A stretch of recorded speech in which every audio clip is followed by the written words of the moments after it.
Hello, good evening, and welcome back. So now the Brexit seems to be going ahead. The EU are showing their true colours more so, but they can't lose face that much. And therefore, instead of playing hardball to say, nah, the UK can't leave, that's stupid, they're going to fail without us.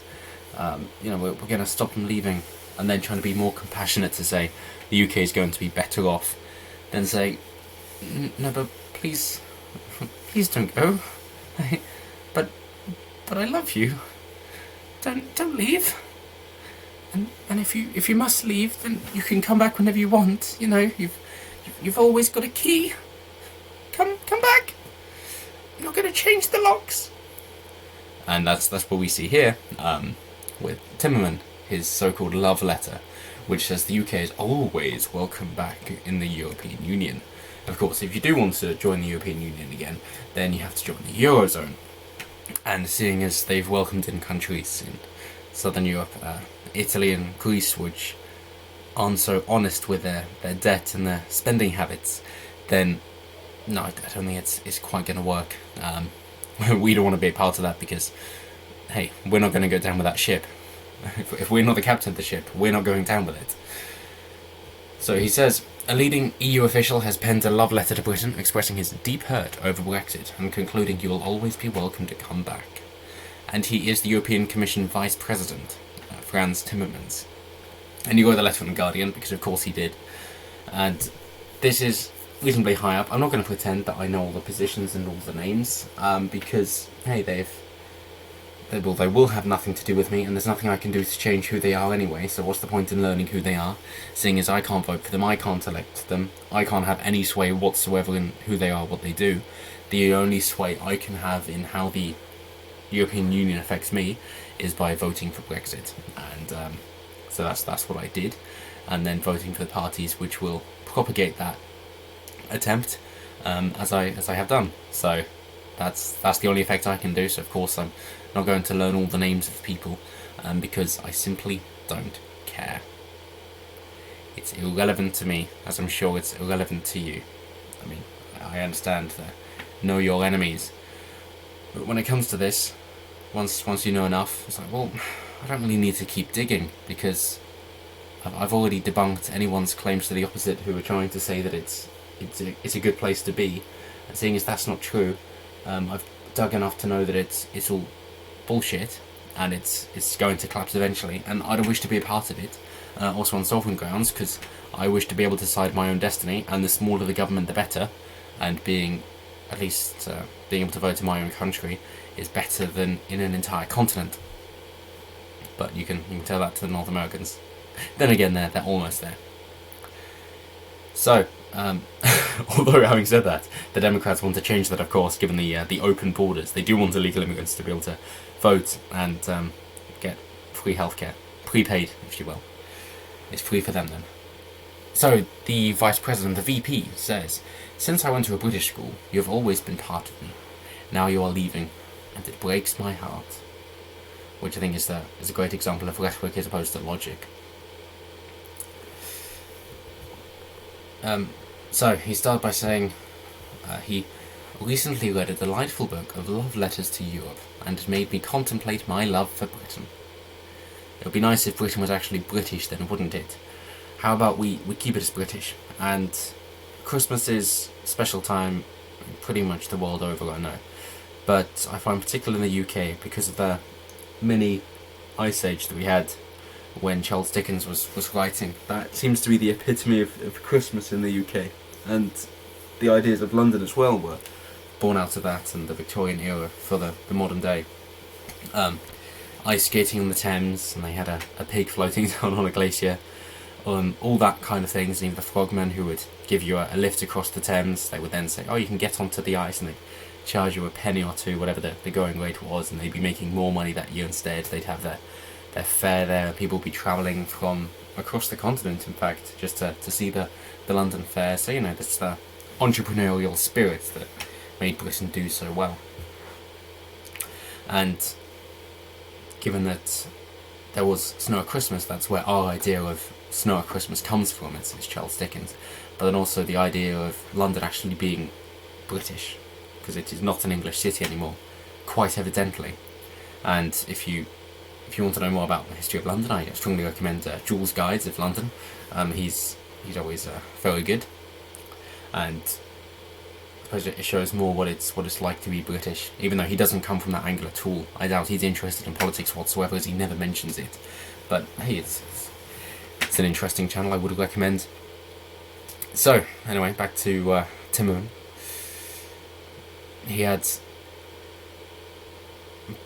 As he went to St George's British International School in Rome, crikey, he said, "Britain was always there as part of me." He had, "I know you know, and I love you, for who you are and what you gave me. I'm like an old lover," which is what we've been saying for a while, just trying to get away from an abusive partner. He says, "Britain thinks it is unique and different, but that this is perhaps less than you think."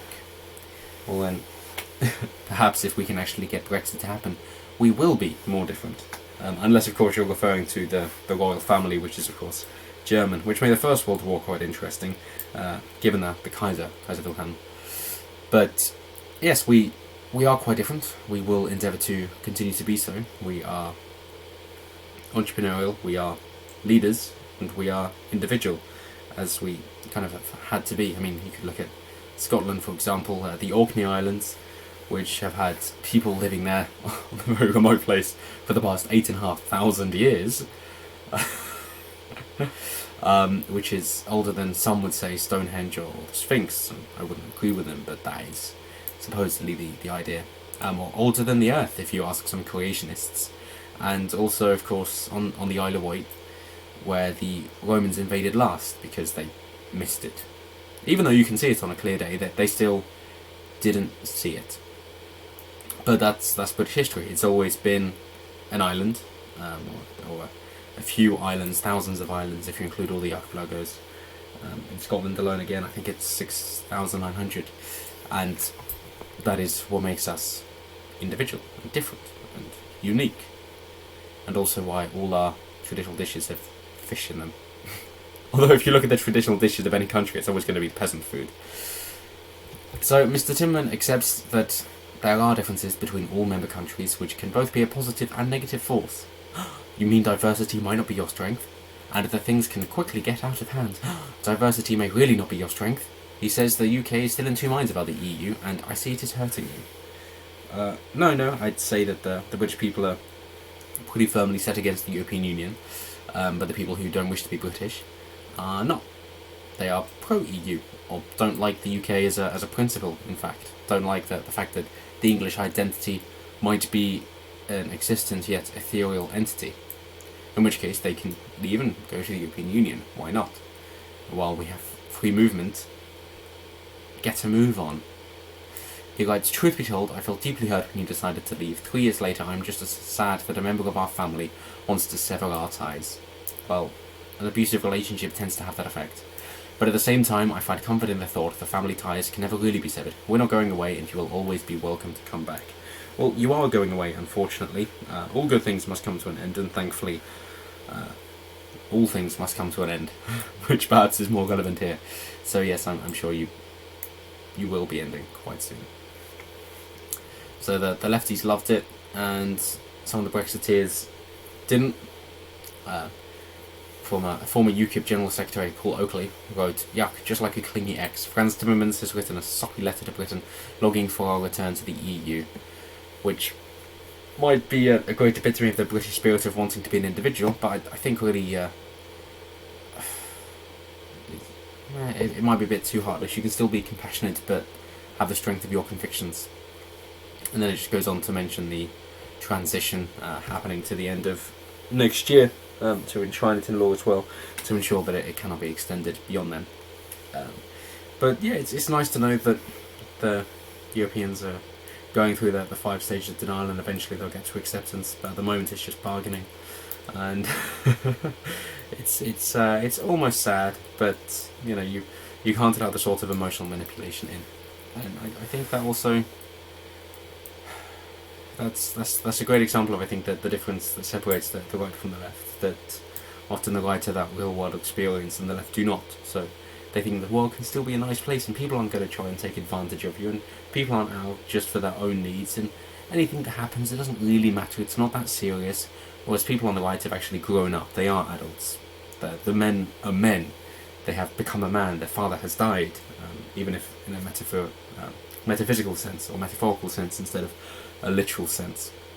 They've had that coming of age which in one way or another, and they understand that the real world is a harsh place, and you have to define your own meaning, and people will let you down, people will fail you, and there will be malevolent people. Evil does exist in the world, and they will try and hurt you just out of spite, or because that is just their malicious intention.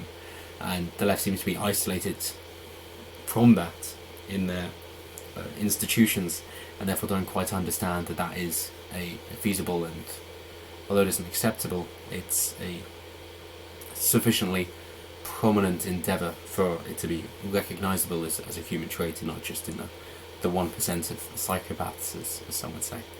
And I think that's a great thing that separates us, that the right understands the way the world works. We are more worldly wise, or street smart, if you will, and the left don't quite get that. They haven't grown up yet, I suppose, and it's cute because of course they don't think they have to, because children don't.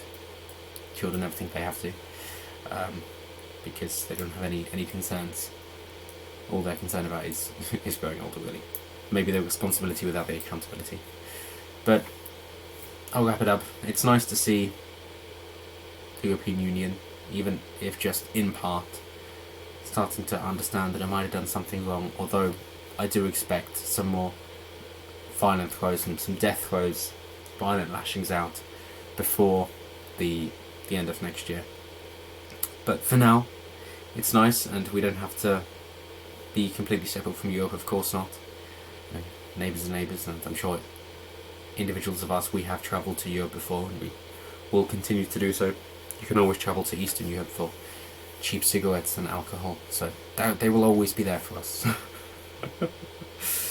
You know, it'll always be nice to have a cheap stag do in Lithuania and Slovenia, or go up further east to Bulgaria for some nice casinos of ill repute, or a bit further up, you know, all the stands countries. But as always, thank you so much for watching, and I hope you're enjoying your Christmas break. I'm sure each one and every you has earned it. It's always a grueling year, and you don't realise how much of a break you need until you start to have it. So thank you so much for watching, and enjoy the rest of your holidays, however long they last, going into the new year. And until next time, have a good one.